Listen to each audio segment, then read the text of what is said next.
Hello.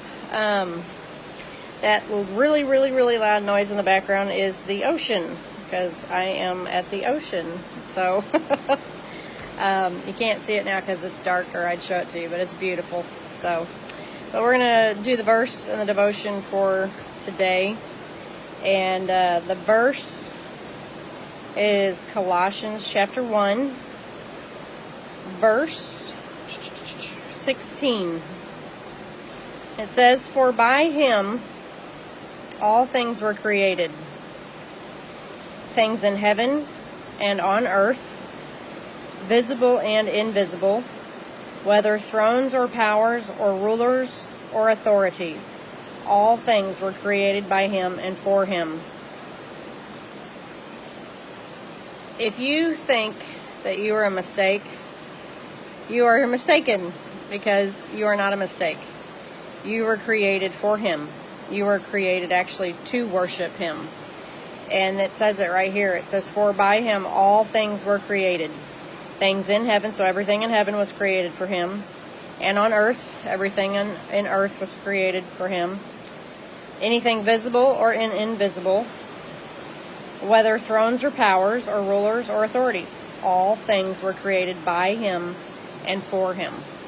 So it lets you know that you weren't a mistake at all.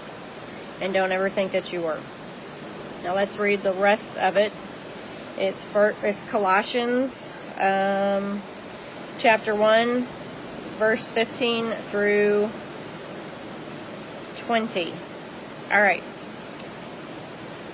"He is the image of the invisible God," talking about Jesus, "the firstborn over all creation. For by him all things were created, things in heaven and on earth, visible and invisible, whether thrones or powers or rulers or authorities, all things were created by him and for him. He is before all things, and in him all things hold together." Isn't that something? All things hold together because of him. "And he is the head of the body, the church. He is the beginning and the firstborn from among the dead, so that in everything he might have the supremacy." He's the head honcho over every single thing that there is to be a head honcho of. He's the guy. He's number one. He's the supreme Jesus Christ. Verse 19 says, "For God was pleased to have all his fullness dwell in him." So Christ took on the fullness of God while he was down here, for sure. "And through him to reconcile to himself all things." So God used Jesus to fix all the junk. Okay? "Whether things on earth or things in heaven, by making peace through his blood shed on the cross." If you've got a Bible handy, I would grab it and read Colossians chapter 1, verses 15 through 20. It's powerful stuff.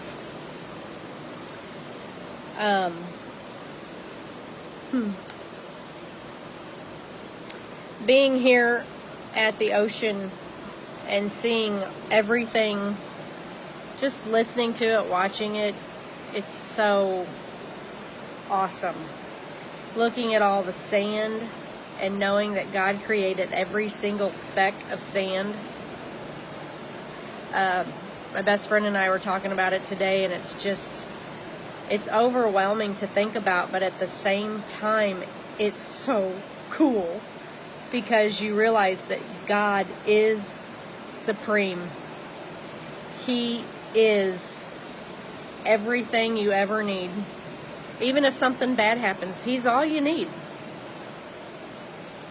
It's encouraging to me.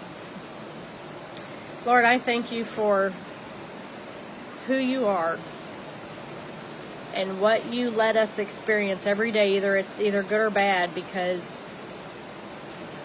it's all held together by you regardless, and we have nothing to fear because you hold it all together, and you know what the final countdown is. And the reality is you're the winner. You fixed it all. And we just have to believe in that and know that it's true. And I know it's true, and I thank you for that, God. Thank you, Jesus.